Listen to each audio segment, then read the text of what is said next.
We've recently just got back from a trip to India, just under 3 weeks long, where we visited the Golden Triangle, the central forests, Pench and Tadoba, then to Goa and then to Mumbai. We're actually doing these videos in reverse order. This episode of Tadoba actually came after we visited Pench, but because of some camera technical issues, we're going to be running the Tadoba episode first. The main portion of that trip for me personally was to go and try and track the wildlife in Pench and Tadoba.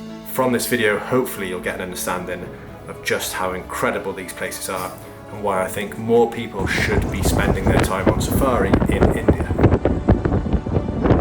The time of the year is very difficult to see things in Tadoba, but what we did see was beautiful. And one of the things that I came to see was wild dogs, and we had a couple of very good sightings both in Pench and Tadoba. We also saw sloth bears twice, which is incredibly rare. However, these were really poor sightings because A, they were very far away, and B, they were just in this thick undergrowth that we couldn't see them through. I couldn't get a shot of the bear's face.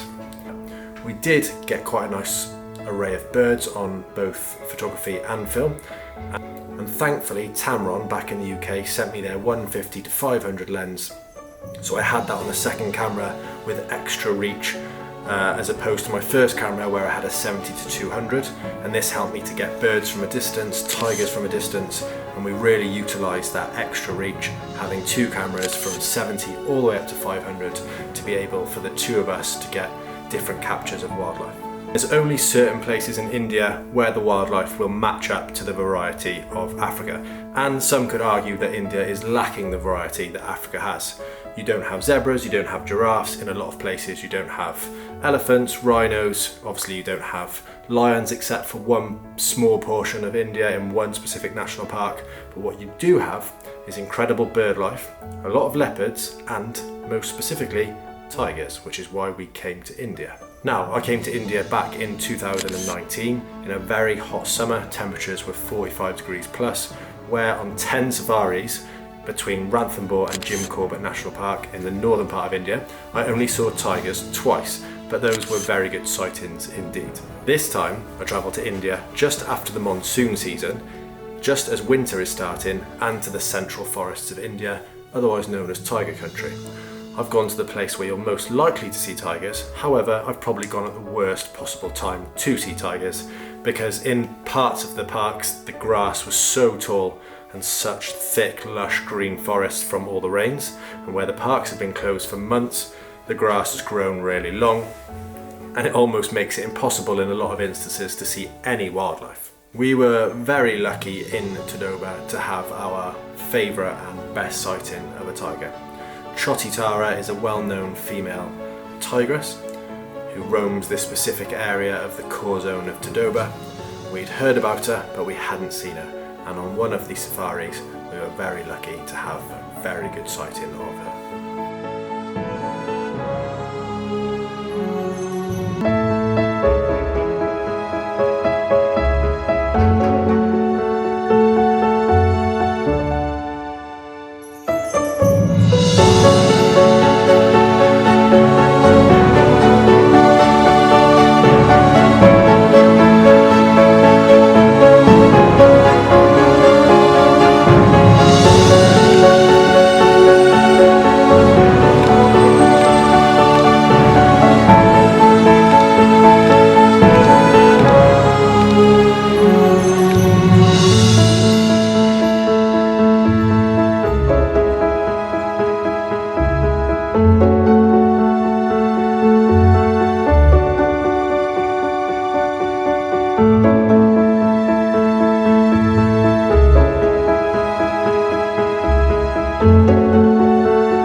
We were staying at the Tadoba Jungle Lodge right next to one of the core gates in Tadoba National Park. In fact, you're in the buffer zone, so the wildlife here is second to none, and you're very, very close to the entrance gates.